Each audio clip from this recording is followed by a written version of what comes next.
Alameda LAFCO Meeting, November 8th, 2018. I hope you don't have what I have, but we hope we both get well. Okay, I'd like to call the regular meeting of the Alameda County Local Agency Formation Commission for Thursday, November 8th. And the first item is called to order in the Pledge of Allegiance. I pledge allegiance to the flag of the United States of America and to the republic for which it stands, one nation, under God, indivisible, with liberty and justice for all. Thank you. Roll call, please. Commissioner Wieskamp, Here. Commissioner Haggerty, Here. Commissioner Marchand, Here. Commissioner Splendorio, Here. Commissioner Thorne, Here. Commissioner Miley, Commissioner Johnson, Here. Commissioner Halbert, Commissioner Valle, Commissioner Von Heater-Leopold, Here. Commissioner Pico. Here. Okay, thank you. Do we have any public comment for this stage? All I see is something related to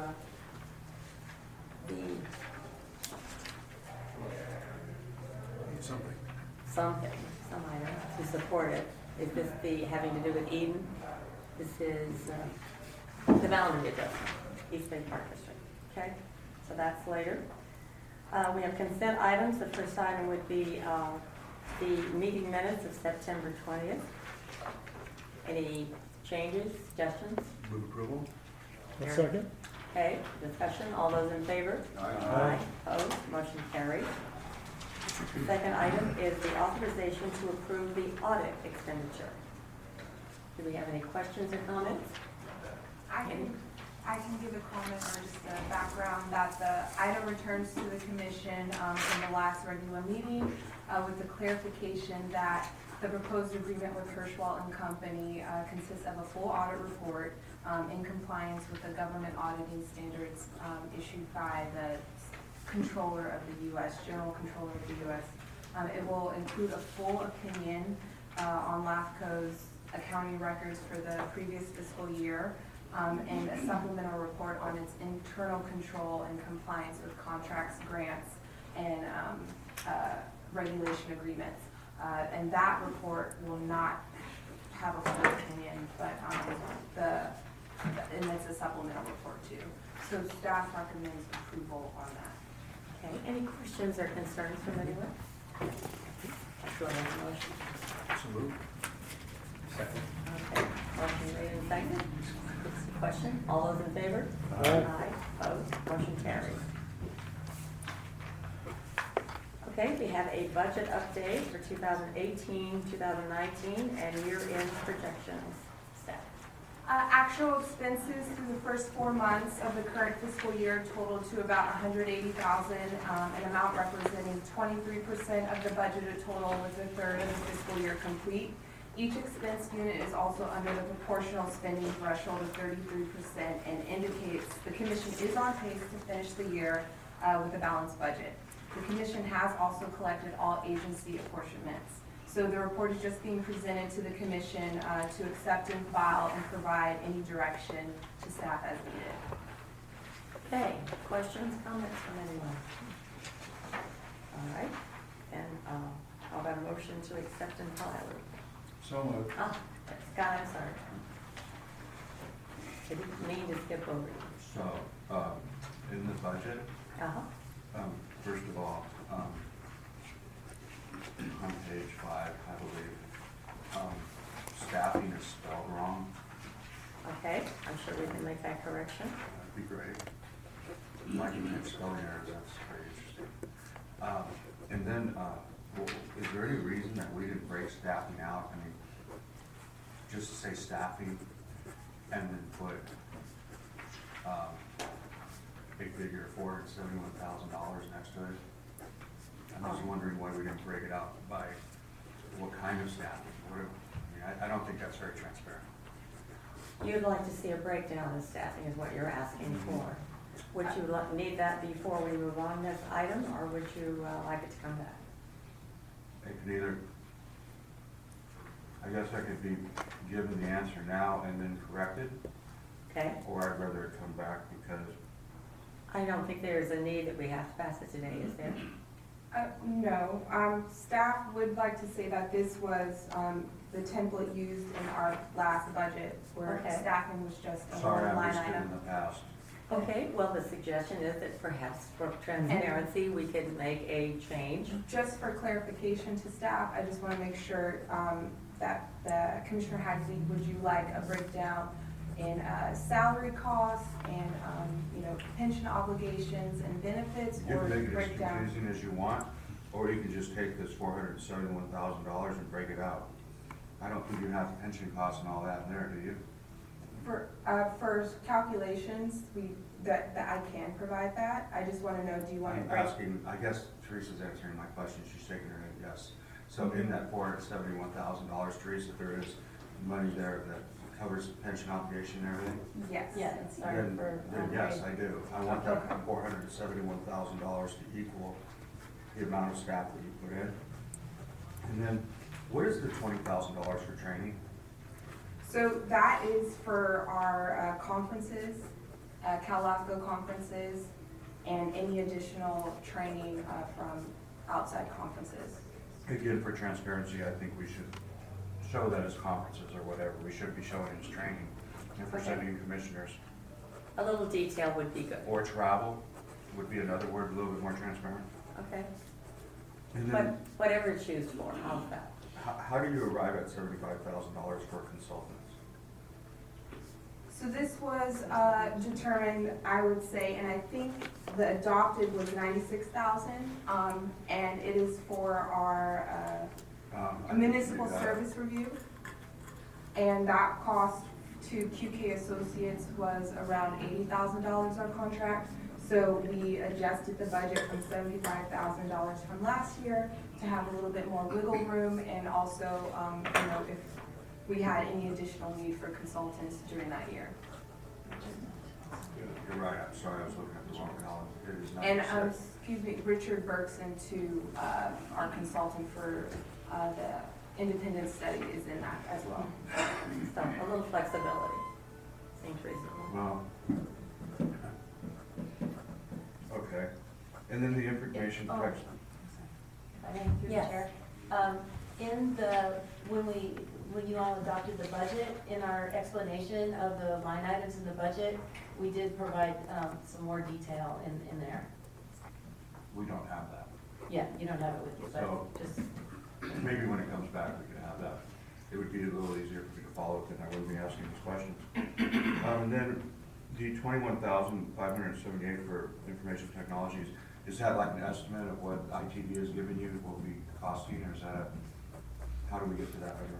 So yes, that would be the charge that Information Technology Department of the county will charge us at the end of the fiscal year. Okay. Okay, Those are some of the questions I'd like to have answered when it comes back. okay. Anyone else have anything further would like to add? Seems to me that we're just adding details, It- and that's fine. All right, we would expect that to come back into the next meeting. That seems reasonable. Sure, I mean, staff will definitely make those adjustments. Okay. Sounds good to me. All right. The next item is the proposed comprehensive update to the fee schedule. This is a public hearing. So the proposed fee update returns to the commission, and it has been restructured from its first reading presented at the July meeting to include a fee study to best determine the estimated cost in providing services. Now, 3 changes in the fee schedule are presented to the commission from its first reading and last update as of September 2009. The first modification is that fixed fees would be assigned flat charges based on a predetermined rounded estimate of total staff hours needed to process relatively standardized boundary changes. And this was multiplied by a composite hourly staff rate. Now, these calculations can be found in attachment 1 of the staff report for reference. Next, staff proposes to increase the current hourly staff rate for the executive officer and clerk positions that were originally set at $125 per hour and $75 per hour respectively, to a composite hourly staff rate of $164 per hour. And this is based on budgeted expenses for the fiscal year that incorporates both labor and administrative overhead. The former is a weighted calculation to distinguish the differences between staff members, and now includes the analyst position in processing proposals, and can be found in attachment 1 of the staff report. Lastly, staff wishes to include a narrative introduction organized in a manner listing a series of policy statements of the commission, and as it relates to the membership's priority setting, collecting and reducing or waiving fees, and they reflect minor changes that are still similar to LAFCO's current policies. Staff finds that the proposed update meets the commission's overall interest in setting and collecting fees in a fair and responsive manner, and the fee schedule is notably under the average rate of collection or fees for all the remaining Bay Area LAFCOs that calculate fees in the same manner rather than using it by acreage. So we're still under that average. And staff finds that it's reasonable cost recovery and processing proposals relative to the commission's current and prescribed duties under Cortese Knox Hertzberg. So staff would move forward for the commission to adopt or initiate a 45-day public review period, so those agencies can comment on the proposed update and have it returned for commission review at our next meeting in January. And also, staff would like to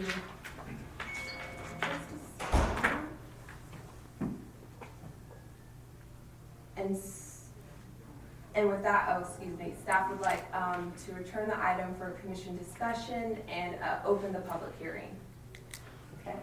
Any other comments or questions at this time before I open the hearing? With that then, I will open the public hearing. If there is anyone who would like to speak on these changes to the fee schedule, now's the appropriate time. You can fill a card in later. Anyone? Doesn't look like I'm getting anyone on this issue. Okay. Then I will have a motion to close the public hearing. So moved. Second. Second. Any discussion? Yes. It would be helpful for me when this comes back that we have the fees side by side, the old fees and the new fees, because I'm looking at this Comparison. like that, I'm kind of jumping back and forth. So if we could just have a sheet that shows them. I'm sure that's entirely possible. A comparison. Okay. Any other suggestions? Glenn? How often obviously we haven't changed these in 9 years? For a long time. Yeah. 9 years. How often do other LAFCOs? From my experience, at least they're revisited every 2 years. They may not be changed, but I know, it'll be looked at least by some other LAFCOs. And it's in our policy to do that as well. Every 2 years? Yes. That seems particularly. That was where I was going, suggestion. what our policy is. Okay. Okay. Public hearing then. All those in favor of closing it? All in favor? Aye. Opposed? Motion carries. So this update will come back to us. We'll have a little more detail so we can have a comparison when it comes back again. So recommend the alternative one? I'm sorry, Recommend the alternative one? alternative one? I'm sorry. Yes, alternative one is what we're considering? So I'll move to alternative one. Okay, Second. okay, motion made, second, discussion. I'm sorry, what are we doing? Alternative one. Alternative number one, moving that ahead. I bring it back. And the details will come back next time for you to read. Yeah, I thought it was all gonna come back to later date. I'm gonna abstain right now. So The what's formal the, action we take January 10th. I know, that's why I don't know how we're doing what we're doing today, so I'm gonna abstain. pleasure of the board? It's fine, you have a motion, second. Okay, all those in favor? Aye. Opposed? Okay, then we'll, Abstention. that's fine. Okay, You got it I right. got it. Mhm. the next item is a revisit from the Eden Township Healthcare District. The commission will review a report from the Eden Township Healthcare District summarizing its status on completing terms and conditions as a result of the special study conducted on the district and action taken by LAFCO to uphold a coterminous sphere of influence at its public meeting held on April 11, 2017.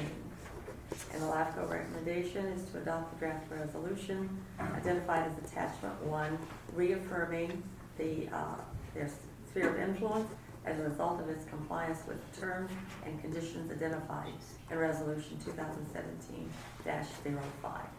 Okay, staff? Thank you, Chair. So this item is for Alameda LAFCO to assess Eden Township Healthcare District's status in fulfilling its prescribed duties as a follow-up on the Commission's special study in 2016. An action taken by LAFCO to uphold a coterminous sphere of influence condition on following specified terms and conditions approved at LAFCO's July 2017 meeting. In response to LAFCO's resolution outlining the terms and conditions of the approved SOI, the district has submitted a written report on compliance therein of its activities since July of 2017. So staff would like to highlight a few items to the commission in respect to the district's written report. The first being is that the district is in communication with the county to participate in the intergovernmental transfer program of matching fund payments for state Medicaid programs. It has terminated the expansion of the Dublin Gateway development due to lack of need and potential restrictions on the use of the project site. And it has established monthly assessments of its facilities, meeting with its property management team and other brokerage firms to assess its real estate values. And it also has worked with the County Health Services Agency in collaboration on its strategic plan and has incorporated their recommendations into that plan. I just want to note my apologies to the Commission and Commissioner Haggerty on following up with the elected officials in regards to the district requesting that they, rather than submit individual mail notices to all the registered voters in the service area, they request to submit their annual report in the local newspapers in that affected area, such as San Leandro, Castro Valley, and the city of Hayward. So I have followed up and I've with the representatives from the cities and at least the city of San Leandro. The city manager from the city of San Leandro said that while their council has not been able to take a look at that, they think that it is a LAFCO matter, but does not see any opposition to that request. So I just wanted to make note of that and apologies to the commission.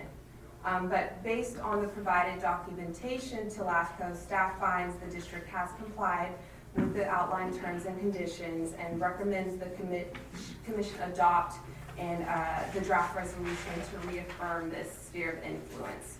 And staff would like to return the item to the chair and open the public hearing. Okay, any questions at this time? So, if I could. Certainly. So it's not just that we would ask them to advertise in the paper, didn't we also say we'd want them to post on our website, things like that? I know we wanted, Because nobody reads the paper. I wanted as much distribution in their area as possible, as long as it's reasonable. Yeah, and that is absolutely correct. And they, Eden Township Healthcare District said they would definitely post it on their website. But this was a supplemental also term. So they will post it on the website and then they will send an advertisement out in the local newspapers. And then I guess how do we make sure that was done? Well, I guess we'll find out. I'm Okay. sure they will, I have a feeling there's a spokesperson or two here and they'll answer those questions. Anything else from the board? If not, then I'll open the public hearing. And I had no speaker at the time, but I assume it's going to be from Eden Township Healthcare. Look at the name and I'll later. My name is Michael Mahoney, and I am the Chief Executive Officer of the district. In addition to myself, we have Roxanne Lewis, who's the chair of the board with us, and Mary Ellen Faria, who was just elected to the district board in our most recent election. I'd like to thank the LAFCO staff for their support.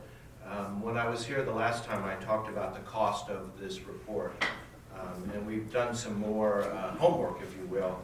And within the district's boundaries, there are actually $335,000 plus or minus registered voters. And the original recommendation was that we send a report to every registered voter and every property owner within the district. Looking at that and mailing costs and postage, we'd be looking at an expense of just under $200,000. So what we would like to do is to, as the CEO of the LAFCO said, put copies in the Castro Valley Forum, the San Leandro Times, and the Tri-City Voice. We would do that over a multiple week period. That cost is just under $20,000. In addition to that, we will put it on our website, and we will work with the supervisors in our district so they can have a link on their website for any of their constituents who would like to see the report. We'll make copies available to the cities of Hayward and San Leandro. In addition, we will make sure copies are on file at all of the local area libraries to get as wide a distribution as we can for the annual report. Okay, good. Question? Yes, if you, do you mind if we ask questions as we move No, along? absolutely. I think that's most helpful. Yes, Glenn? Do you have social media? Yes, we have a Facebook page, and we will post it on that as well. Fortunately, one of our staff is more expert in that. I'm not a social media person, but we will use that. That's a great suggestion. And also, do you have the emails of your residents, your voters? We have emails of people who sign up for all of our education classes, so we could also use an email blast for that. But no, we do not have email addresses more widely spread than those people who've already contacted the district. Other questions? Anything else you would like to add, sir? I did mention when I was here the last time that we are marketing all of the district's real estate assets. That's part of our commitment to work with the county and to look at how we can maximize the IGT opportunity. So the 3 buildings are being marketed. There's lots of interest in all 3 of the sites. We are not required by the marketing to sell any of the buildings, but we are looking at a couple of the properties very seriously in ways to recapitalize the district and to make sure we can fulfill any commitments we will make through the IGT process. Okay. Questions on that point? If not, if you have nothing else to add at this time, you're still going to be here if somebody comes up with one. Thank you very much. You're welcome. Who would like to speak next? Anyone? Okay. And back to the board. We had a full report from the district with a lot of detail. Anybody have any questions or comments on anything? We're a very quiet group. I think we're worn down on a Recommend person. moving with alternative 1. I think that would be fine if you'd like to move that. Before, excuse me, Chair, before a motion is granted, I just would also like to amend the resolution to state that with the term of condition in regards to having the district, advertised in the local newspapers for the annual report, that suffices and they do not have to send out individual mail notices. Okay. Is that- Sure. That's And closing the public hearing and then moving, I'll move alternative 1 Okay. with the suggested changes in the resolution. If no one else would like to speak on the item, then we'll close the public hearing. Mayor Marchand, you want to make that motion? Do I have a second? Question from Supervisor Haggard? You have a motion on the floor, you need a second before you move forward? I'll second. There you go. Ralph said he has a second. Okay. Now I can speak. I do know that, and this kind of goes to Stan's question earlier, I do know that, I believe through the registrar of voters, they can purchase emails, email addresses, for the district. Okay. And I would like us to make that a requirement too, that they do that, and that they do an email blast to those people that they have email addresses to. Seems quite reasonable, everybody? Yeah, I think that in light of the cost of that, I think you'll be surprised. It's in the hundreds of dollars, I suspect, don't you think? Yeah, it's not very expensive. I think it'll be a good value. Yeah, it'd be good value, and you'll have it, and That's very acceptable. yeah, versus, I think I'm with, with Commissioner Haggerty that, I mean, I mean, we all love our newspapers, but they may not be the best way to reach people. I think you do everything you can. I would ask this maker of the motion. So I accept second it- the motion. Accept that as a. Acceptable? Okay, second, accept that. I'm sorry, can I, so who motioned and then who I made the seconded? motion for alternative one with the changes to the resolution and also allowing for the purchase of the email. Oh, Yeah. okay, so that you, all right, So so I that, made the motion. okay. And the All second right. agreed to that. Well, I don't know about the rest of the commission, but I certainly enjoyed, I'm not sure I enjoyed much of anything this week, but I thought it was very thoroughly done. I did like the fact that I could read about all of the people you give grants to and the projects they went about doing, from cookbooks to kids, for one all. I think you provide a valuable service, and I am so pleased that you were working with Alameda County, trying to make sure that the available facilities in that area serve the people who are there. I think that relationship you're working on, and I think that is just the best thing you could possibly do for those you represent. So thank you for that, and thank you for the report. Any other comments or questions? If not, then I will call the motion. Those in favor? Aye. Aye. Against? Motion carries. Congratulations. Thank you very much.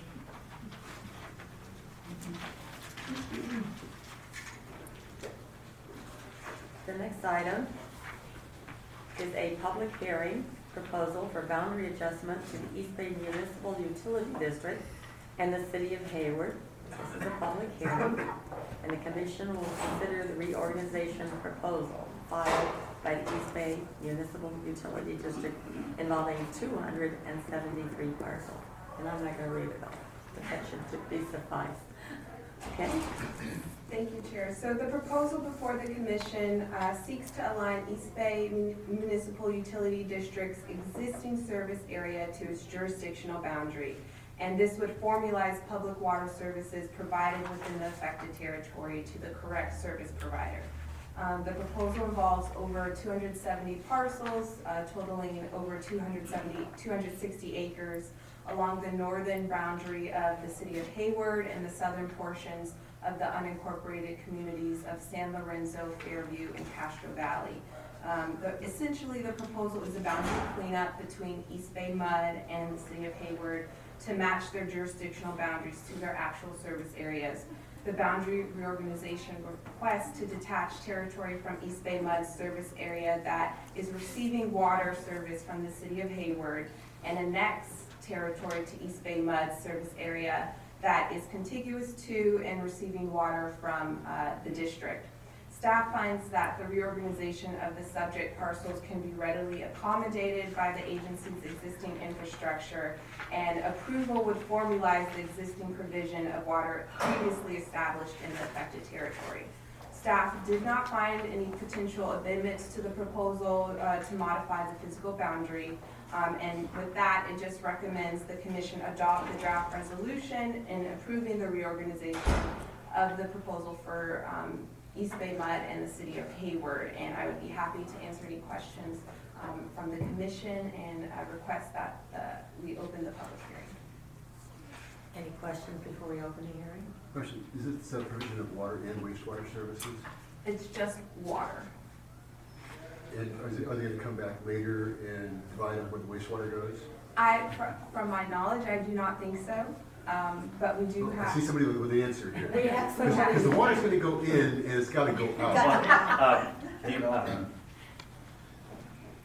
I used to do this. Good afternoon, Commissioners. My name You is can tell me the Andrew one. Wade, and I am the Manager of Customer and Community Services from East Bay Mud. So regarding your question about water services, East Bay Mud only provide water service in the area. And I believe Hayward or Loma are co-responsible in sewer services within that jurisdiction, that overlap area.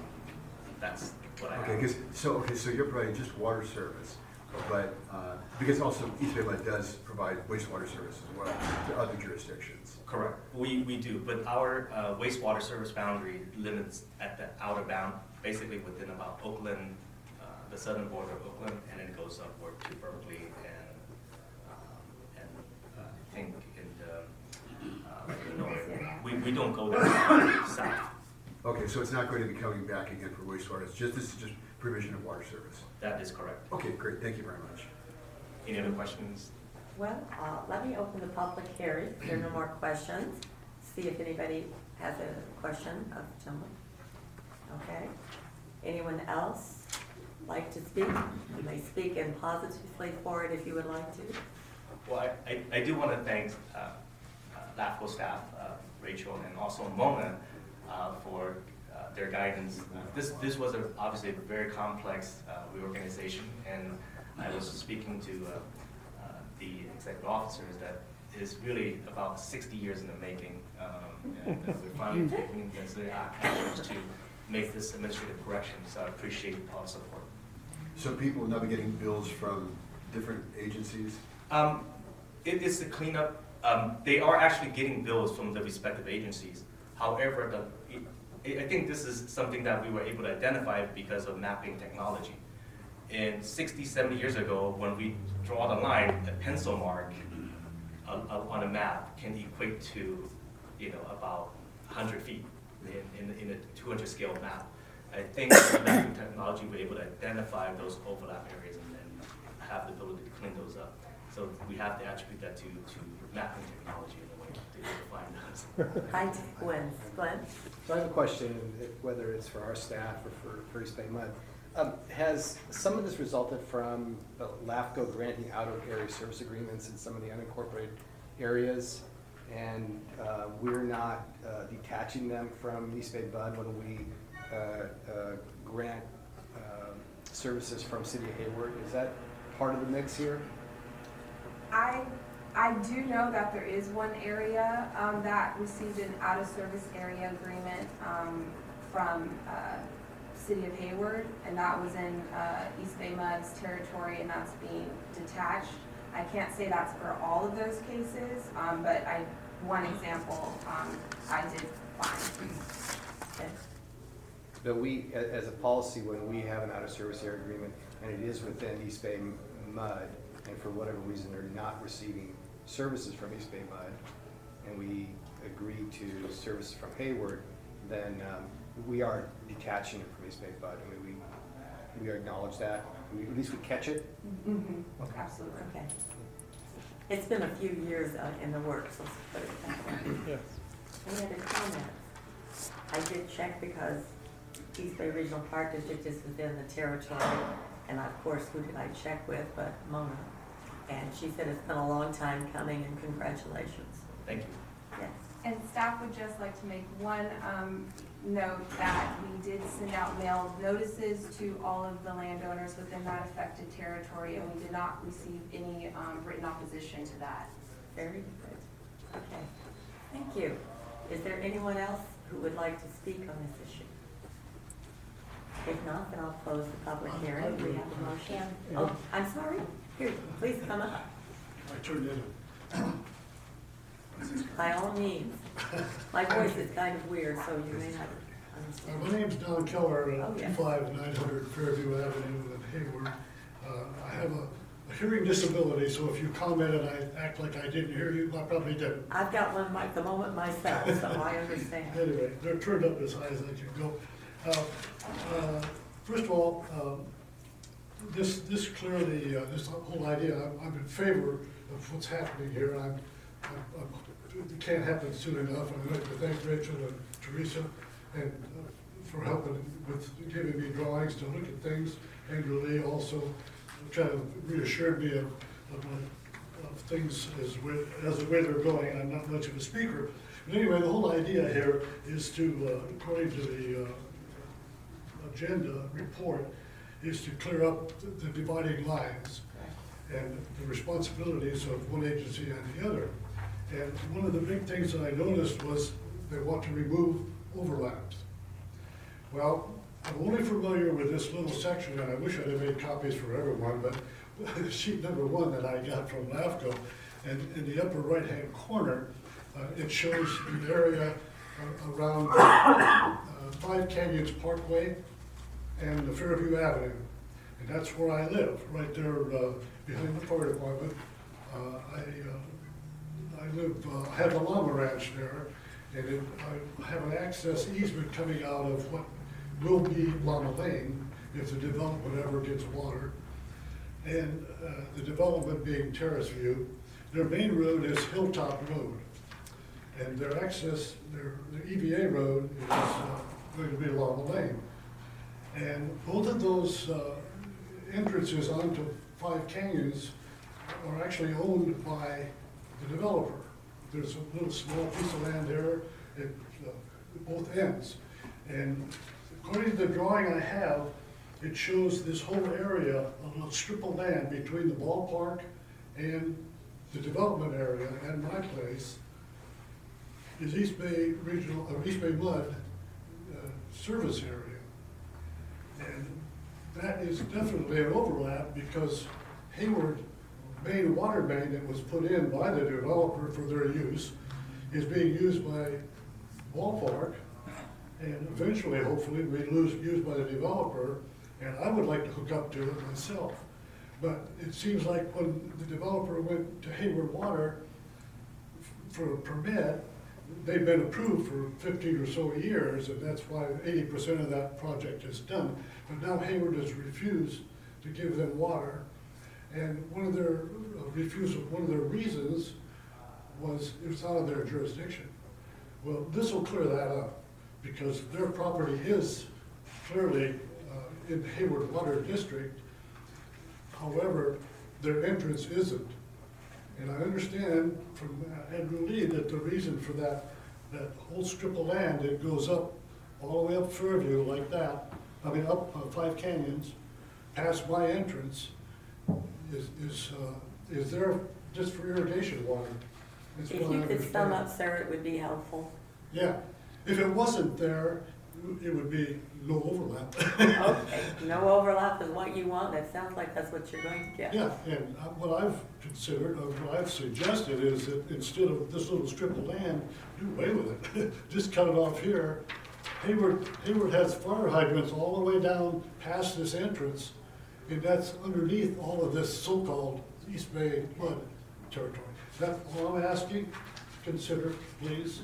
Great, Just thank cutting you. that off so that, or the other suggestion, if you want to keep the overlap, cross-section it or something, cross-hatch it. I don't think they want that, the application is to not have an overlap, but that should work for you. Okay, very good, thank you very much. Thank you very much for coming. And I would be happy to speak with Dawn offline too. Okay, discuss good, that further. good. Clarify the issue for him. Is there anyone else? Does he have an issue, or have you looked at this already? So I think there might be a little confusion on the boundaries for that area. You know, he might need to file an annexation application. But I know that for East Bay Mud, it's just the city, if they're already providing services to that area, or if East Bay Mud is already providing services to that area, there's just no additional changes or adjustments to Okay, so that. the intent here was not to grant new No, service. The intent is just to clean up where Clean the up. service is already being provided. Okay. Exactly. Yeah. Okay, I'm seeing nodding in all directions, that's good. All right, do Can I, I just get it appears that Splenda understands this a lot easier than me, but I just want to make sure that by the action we're taking today, this gentleman in a disadvantage and doesn't force him then to apply for some annexation agreement or something. Well, Is that the case? can I That hear is- from the East Bay? Does our action put this gentleman in a Worse. disadvantage? Because I'm not 100% clear. Okay, good afternoon again. This annexation would not put Mr. Keller in a disadvantage because I believe his property is already receiving water service from the city of Hayward. I believe is an out-of-agency type of service. We don't have an overlap with Hayward in that area because Hayward doesn't, their city limit doesn't come across that far over the hill. I know they do provide service and under a out-of-service agency agreement for the ballpark. So there's not an overlap there, first of all. And second, we do not object Mr. Keller and plus the development near his property to receive water service from the city, nor would we object to, they go through the process of getting those properties annexed into East Bay Mud as well. But it has to follow a formal process. So, just so I'm clear, he can stay where he's at, do what he's doing, everything's fine. That is If he correct. wants to annex into East Bay Mud, that's when you would have to do something different. That would be correct. But he probably wants to stay where he is, I would assume. I'm hearing that. Yes. Yeah, but I He's wasn't good. clear on what his Okay. actual issue was, that's where I'm kind of Okay. struggling. Let's follow up, Rachel, just to be sure if you need any assistance, that would be good. Yes. All right, anything else? If not, I will close the public hearing. Do I hear a motion? So moved. Motion, A second? okay, discussion. All those in favor? Aye. Opposed, motion carries. Congratulations. After many years, Thank you. things are Wait, happening. wait, I think you made, you asked for a motion for closing the public hearing. Oh, I'm We sorry. haven't had a second, which is something new, we haven't done that before. Yeah. It's a different procedural thing Well, we've done. it seems it would work. Okay. But, so okay. now the motion for alternative All right, the one. motion for that alternative. Any I'll make the discussion? motion for alternative one. I'll second Ralph that. is the second always. All those in favor? Aye. Opposed, motion carries definitely. Aye. My apologies, Oh, no worries. I'm not functioning real well. Not running again on all these. Okay, we've gone through the public hearing. We have matters initiated by members of the commission.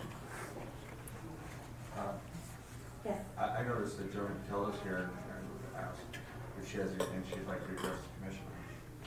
You never deny a request by an elected to talk, so I'm there. What's that? Do you hear your words of wisdom, Joan? That's my words of wisdom. you're here, would be glad to be here. Yes. First of all, it's been about 6 months. I think that, yes, Yes. 6 months since I last addressed this body. Congratulations to all of you in the recent election. And it was sometimes hard fought and well-run campaigns that got you here, so congratulations.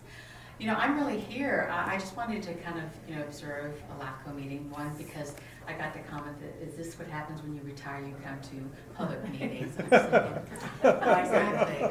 That's a weird addiction. Well, actually, I'm here representing Susan Marinici, the county administrator. Okay. And I just wanted to, having this opportunity to address you, is that there were some comments made at the last meeting as it relates to staffing and kind of collaboration or lack of notice and all that kind of stuff. The good part or the bad part is that I've worked with the county now for close to 4 years. So I got to see a lot of these transitions that have occurred with LAFCO. And one of the things I wanted to address, especially the way that it was addressed in the meeting, that there was no notice given to the LAFCO board about staffing changes. And I want to tell you that that is not a correct assumption. The discussions actually started with your previous LAFCO executive director. Rachel would not be privy to these discussions. And so the idea is that one of the charters, as it relates to your agreement with the county to supply these administrative services, is to be able to have conversations. And I can tell you that there were sometimes that it felt like it was an adversarial relationship. So I just wanted to tell you that because I was involved in some of those conversations. So the reduction in staffing was not how it was presented, at least that was my understanding. And I want you to know that Susan is available, or will send her designee like myself, to clarify those issues, because I think one of the things that the county does really well, and especially out of Susan's office, is try to serve whatever community, commission, or board to the best of their abilities. And so that's the part, especially when it came down to reduction in staffing based on actually initiative by the executive officer at that time. So I just want to get clarification on that. And if there are any questions you have about the agreement or anything like that, please feel free to outreach to the county administrator's office, and I can guarantee you that she'll have a representative at the next meeting to address any of your concerns. So that's pretty much it. Any questions at this time? Thank you so much. Happy Thanksgiving. We are getting there. Okay. Anybody has something to bring before us from the commission? Informational items were listed. Any discussion on any of those? Oh, excuse me, sorry, yes. So Yeah. current and pending proposals, there are currently no current proposals awaiting terms and completion. Staff believes a potential proposal with the East Bay Regional Parks District regarding the annexation of the Dunbarton Quarry to Union Sanitary District will be filed before the end of the calendar year. And I spoke to a representative from East Bay Regional Parks District, and they're working on that annexation application as we speak. And for 10B, item 10B, if I can just go through everything, and if the commission has questions with all the sub items afterwards, please let me know, or you can cut me off while I'm going through. But Cal LAFCO's white paper on creating sustainable communities and landscapes. This highlights the importance in which LAFCOs can collaborate with local agencies to successfully manage orderly development and growth within their regions, and perhaps provides a template to Alameda LAFCO to foster its own policies to reflect current and best practices. So they've provided case studies of some collaboration between local agencies, and it's a good read, so I just wanted to point that out to the commission. For our legislative update, Cal LAFCO's legislative committee provided the following final status on bills that the commission tracked during the calendar year. One I'll say is that AB 1215 that authorizes State Water Resources Control Board to mandate consolidation or extension of services by wastewater systems in disadvantaged unincorporated communities, that has been chaptered, and it received an opposed position from Cal LAFCO because it pretty much kind of undermined LAFCO's authority in regards to consolidation. So that will be something to look out for, but it might not touch this LAFCO so much. AB 2600, that was chaptered, and it adds the option for local governments to adopt a resolution to initiate formation of a regional park and open space district, and that received support from Cal LAFCO. And lastly, just one that we touched upon at our last meeting, AB 2258, which also that established grant funding for LAFCOs to initiate reorganizations or dissolutions based on our special studies or municipal service reviews. And it was vetoed by the governor because it represented a spending proposal in his eyes, and it should have been tied to the annual budget. So Cal LAFCO's legislative committee is deciding whether to continue to push the item into the next legislative year, or perhaps regroup and focus on LAFCO topics such as restructuring our protest proceedings. It has yet to be determined, but I will definitely provide the commission with an update on that one. In regards to our strategic plan update 10D, the commission has completed the following projects at this meeting or are underway to completion. One, I'm really excited about LAFCO's own EGIS system. I'm working with the Community Development Agency on that, and that will give us in-time map-making abilities to look at all jurisdictional boundaries and sphere of influences for the local agencies that we oversee. And it will probably provide a little bit of cost saving for this LAFCO, and since we can produce our own maps and look at real time of annexation applications or out of service area agreements, rather than having to go to the Community Development Agency to produce those. Also, we're working on completing our LAFCO independence and operational study, and we are underway for our audit for 2017-2018 fiscal year. And then staff is also working with Cal LAFCO. They have a kind of website system mapping that can look at all the disadvantaged unincorporated communities within the county. So I will produce a report probably as soon as our next meeting on those. And excuse me, for item 10E, Cal LAFCO conducted their annual report, and it is the sphere on its current and pending activities to its 58 member LAFCOs, and it includes a financial outlook of Cal LAFCO, how they come up with their membership dues, potential training and educational programs, an article on California's taxation for electronic commerce transactions, and an announcement of Cal LAFCO's 2019 annual conference, which will be hosted in Sacramento from October 30th through November 1st. And also, if you read the Sphere, I also got a shout out for such a great workshop I did in Marin, so maybe I'll do that again for Alameda soon. Just want to let you know about that.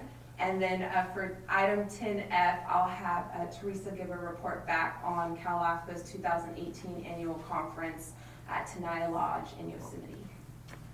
So, you had 3 commissioners, from Commissioner Johnson, Von Heater Leopold, and Commissioner Pico attended the conference.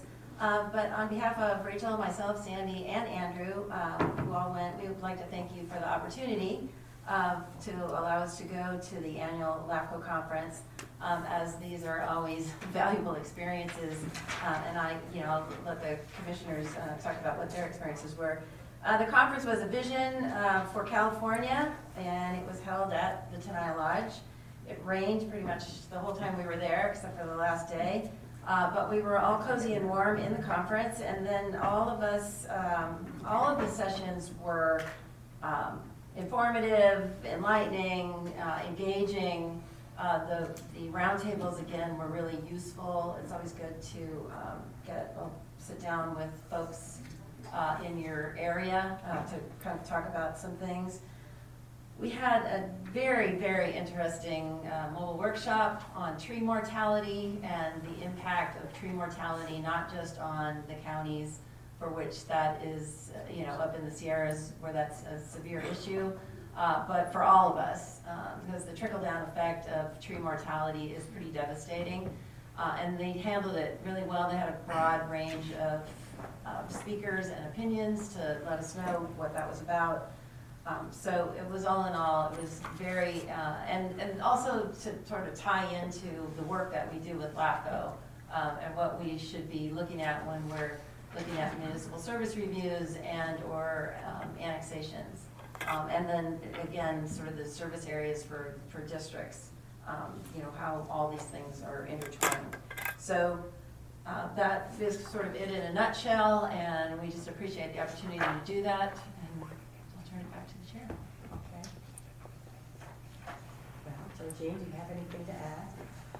Well, I found it, excuse me, very, very informative because I just haven't been up in that country in probably 20 years, and I was very impacted by the mobile workshop and the tree mortality. It's worse than I envisioned at all.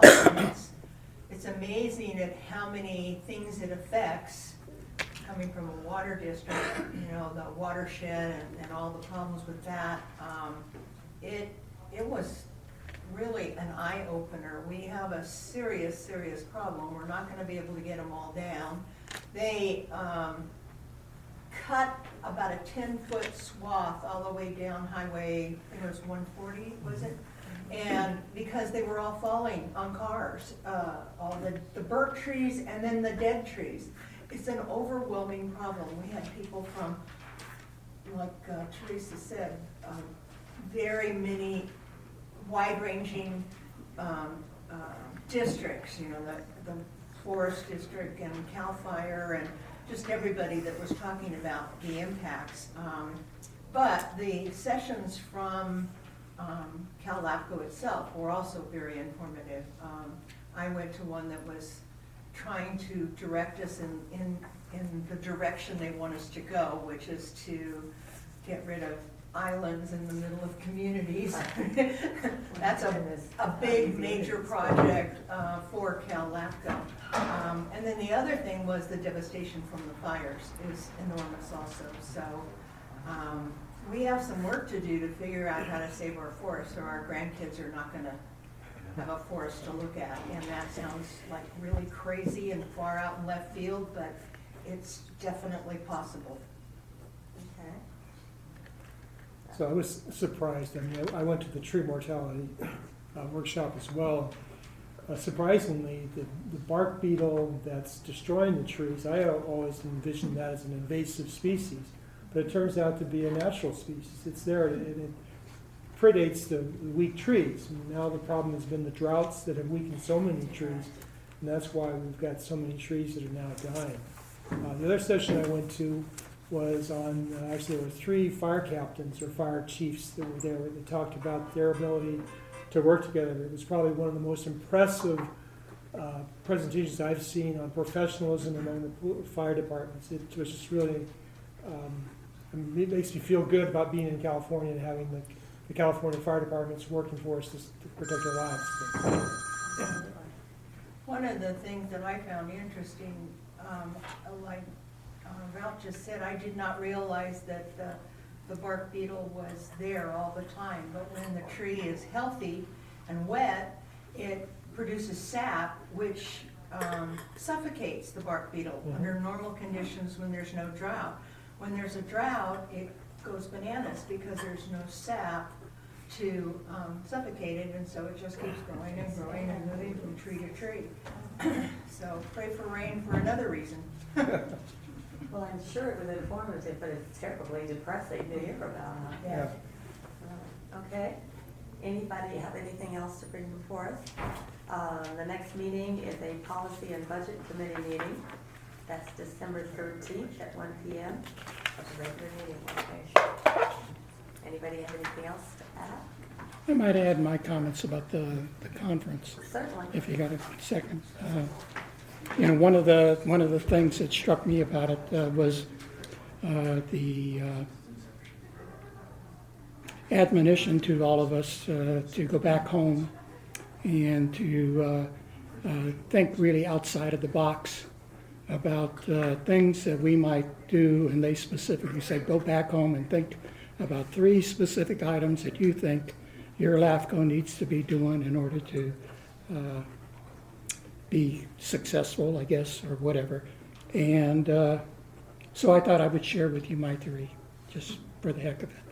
And the first one has to do with the consolidation of sewer agencies, wastewater agencies, especially along the bay, the members of EBDA, given that EBDA has to reorganize. And we seem to, in my mind, have a proliferation of sewer wastewater agencies on the other side of the bay.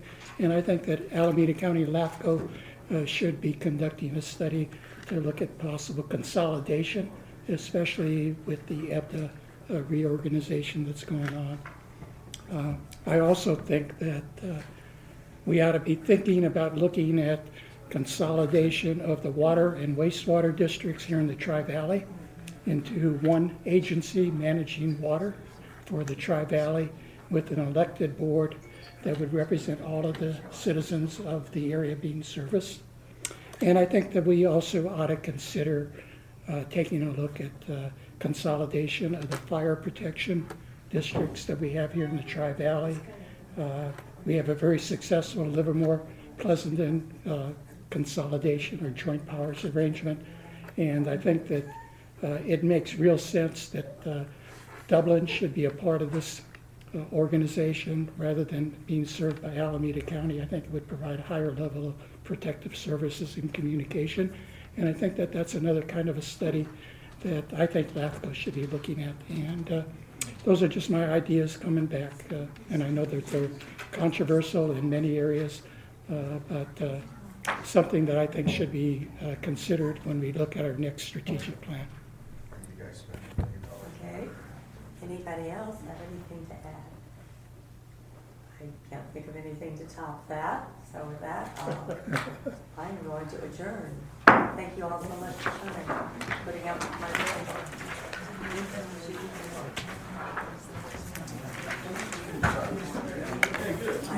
voice.